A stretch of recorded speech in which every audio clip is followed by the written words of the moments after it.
This is Mr. Christopher with Funkatopia, and I'm here with Elisa Fiorillo Dease. How are you? I am good. How are you? I'm doing good, doing good. Okay, so uh, amid any technical difficulties, which we should not have anymore, Okay. um, we're going to talk a little bit about a new project that you have coming up right now. Plus, obviously, the Prince fans will want me to talk a little bit about Prince and how you met Prince and Mm-hmm. some of the things that they may know you from or may not know you from. And True. so we'll go ahead and go right into that. Now you started out, I guess, Jellybean had heard of you. Was it via Star Search or did he hear about you from some other source? He actually heard about me because I was signed to Chrysalis Records after I won Star Search in 1985. I got signed and I started working on my first album with them. And Jellybean was also on the label, so they asked Jellybean, hey, this singer over here needs a hit, and Jellybean needed a singer, so we collaborated, and I got to sing "Who Found Who" and had a top 10 dance hit with it, and it took off, and I got to travel, and then I worked on my second album, and that's when I ended up working with David Z. And David Z was working at Paisley Park, and that's where I finally got to meet Prince. Um, but I didn't meet him for about a good month or two into the project. I had never seen him running around Paisley Park. And one day I went to the bathroom, came back, and he was sitting in the studio, and he asked if that was me singing, and I said yes, and he didn't believe me, so he said, go in and show me. And I started singing, and then he stopped me, and he had me go into Studio B to sing on Party Man, the remix. So uh, that was our first like actual collaboration, and all I had to do was go. So it wasn't really singing, but I got like dust caught in my throat, and it was interesting. And then after that, he had me sing on Graffiti Bridge, and I got to sing that lovely song, Love Machine. And it wasn't until after I recorded my part that I heard Morris Day's part, and I was in shock that I had sang something that was a little bit past what I would have probably sang on, but I did it, and my grandmom almost disowned me, but it's a great song, and I love it to this day, and I do it every now and then. I'll sing a little shout out, on stage with Prince. He actually came over to me in LA and I out of the blue, he just comes running up to me while we were in the middle of a song, and he goes, "Sing Love Machine" on the chorus. I went, "Oh, okay." So I sang it, and everybody was crazy. They went crazy because it's such a cool tune. Yeah, it's So, definitely got a very, very catchy bridge. And you, I mean, you pretty much define that song, believe it or not. oh, You really do. I mean, because when you say Love Machine, the main thing that comes to people's mind is your part. It means because it's right right, there, it's very, yeah, very front and it's in your everybody knows face. about it. Yep. And so you were started working with Jellybean in 1987. So you were just fresh out of high school. I mean, Yep. how did that? Graduated in '87. Yep. And You I didn't make a lot of friends that way, I bet. Yeah, I didn't. I didn't have many friends. No, I had good friends. I actually had more trouble when I lived back east. In California, I had a lot more supportive people in the school. They called me the Star Search girl and used to kind of torment me with that. But, um, it was tough growing up being a singer because people, some people get jealous, and it's hard because they don't. I don't know why. It was my gift. I love to do it, and it was just hard to make friends. Yeah, I can only imagine because you're starting so young. I mean, do you feel like you've had a pretty normal life? I mean, considering Mm-hmm. that you were just scooped up right out of high school. I mean, because when we get out of high school, it's your head's never quite screwed on correctly. Do you Right, feel like right. you've done okay? Yeah, I did. I had a good little career. Had the record deals and toured the country and got to see the world, and uh, just kind of wrote music and just kept singing. I mean, no matter what I did, I always ended up singing somehow, some way. Even when I didn't have record deals, I was still singing and just living normal life, but singing on the weekends. And I never gave it up because it's my passion and it's who I am. And That's why I'm here today. Rightfully so. You're very good at what you do, obviously. Because then things got started rolling, and you did Diamonds and Pearls, Daddy Pop, and Walk Don't Walk. Yep. And then Prince produced your album I Am. Yep. And when he offered himself up to do that, how did you? Was it like a shock, or did you know it was coming, or did he suggest it, or was it? What happened there? Well, after we had that little meeting after the bathroom, he kind of started giving me suggestions on songs that he had written that he wanted me to cover. One was Love's No Fun, that I think Martika had actually, or was it Maite? I don't remember. Well, somebody with an M.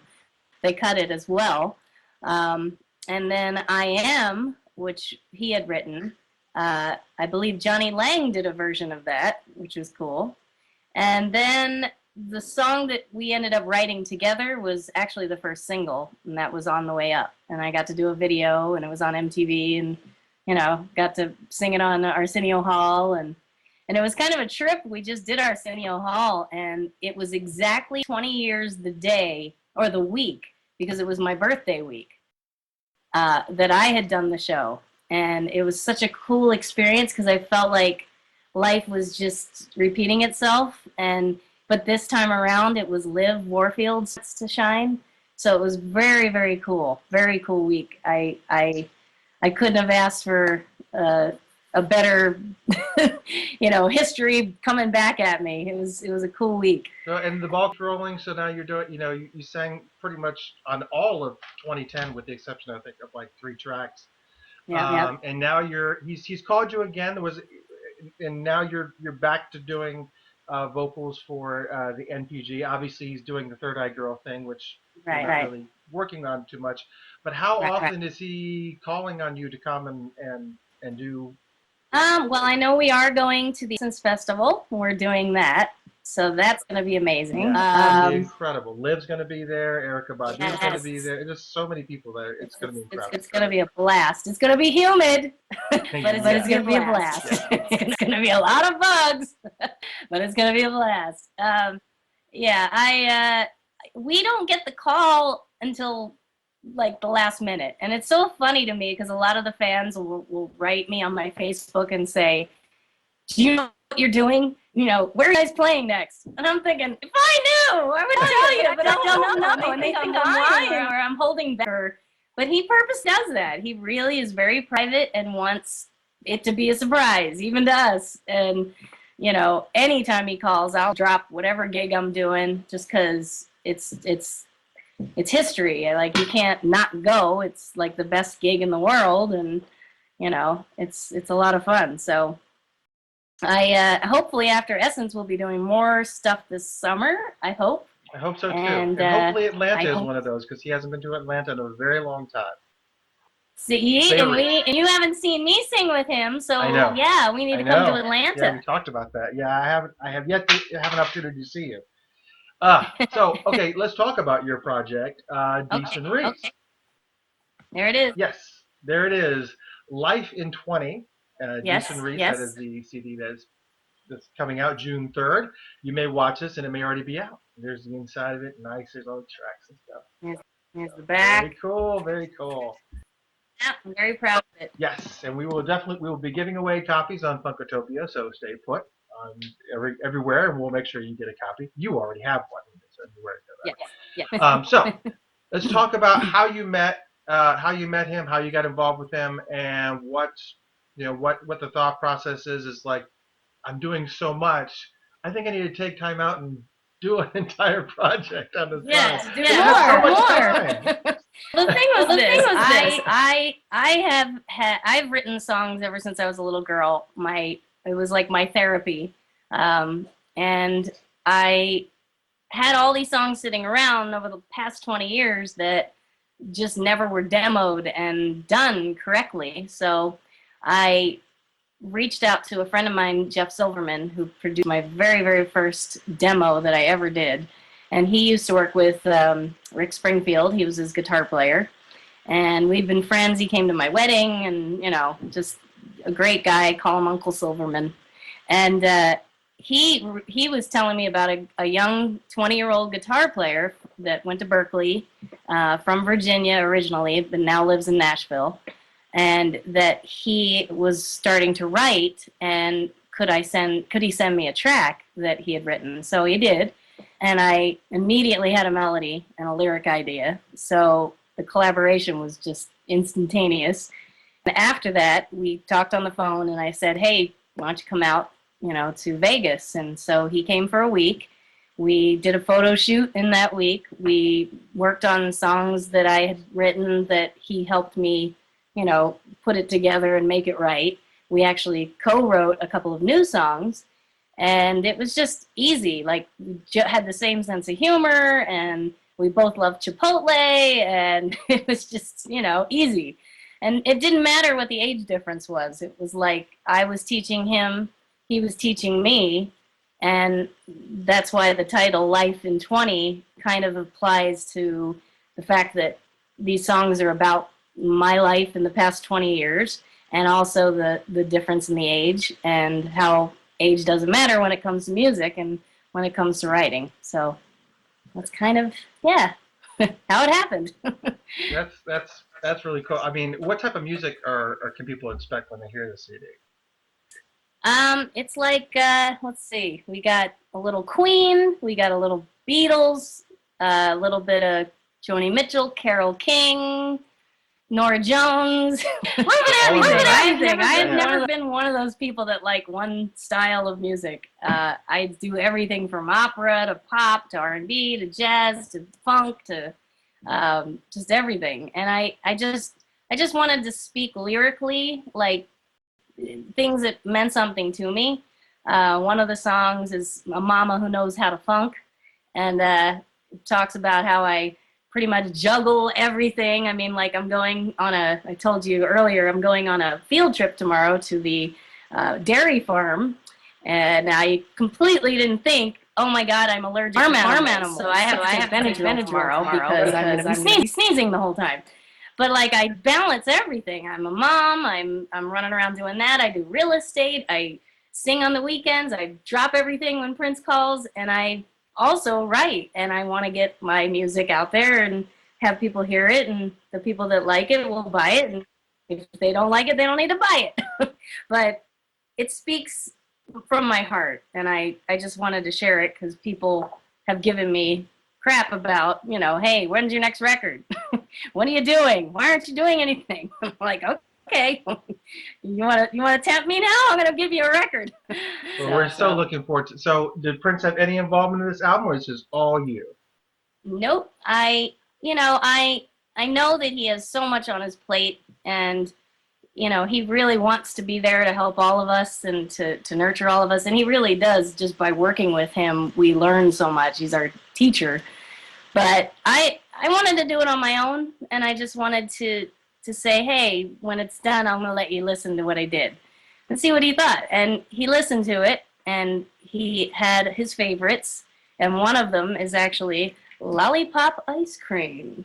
And it's a very cool song because it relates to losing weight and how the struggles, and how at night you just want to close your eyes and dream about all the things you couldn't eat during the day. Because I've had a weight issue my whole life, and I know a lot of people have. So it just came very easy, that song, and he loved it. He thought it was just so out there, and I like that, because it's kind of operatic, and so it's hard for me to say what my album is. You just gotta buy it, listen to it. And we will, and we definitely will. So what's gonna be the first single off the album? The first single, glad you asked. Another prop. It's called All Over the World. Yes, that's us.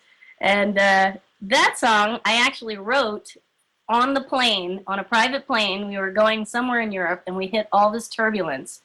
And I am such a bad flyer, I have to be honest. And I started humming this melody, and I was like, that's good. And it distracted me from what was going on, because otherwise my fingernails would have been in Liv's shoulders, or I would have been crying. So I just concentrated on the melody, and I started thinking of lyrics, and I wrote it all down, and I basically wrote it on that flight. And then I played it for Tyler, and he put the guitar on it, and I was like, yes, This is it. This is the song. And it turned out to be the most radio of the whole record. So that's why we're going with that first. I wanted to go with Lollipop first, but I don't want to scare anybody. So you got to wean him into that. You gotta get him first, and give him the crazy. Give him a little bit of your stuff, and then Prince's favorite. Right. Exactly. So, and where can they go to get this CD? You can get it on CD Baby. You can get it at Amazon and iTunes, and it is independent. It's Remu Records that is the independent label that we went with, and we're just happy that people like you and Dr. Funkenberry and all the other people that are out there supporting Prince and the purple world, that you guys all hit us up and love us and let us share our music. So that's all we can do. Yep, that's all that Doc and I are about. We just like to kind of go out and just support the funk for sure, and everything that's tied to it. And we're very much looking forward to checking out this album, and we hope to get it very, very soon. I know ours is on the way, and we'll make sure that the Funkatopians have an opportunity to win a copy or two. Once again, thank you very much for taking time out of your night. And ladies and gentlemen, Elisa Fiorillo Dease, thank you very much. Thank you. Buy the record. Support us. Buy it. Go out and buy it right now. Now. You're not getting one of these. Good night, Elisa. Thank you very much. Good night. Thank you. All right.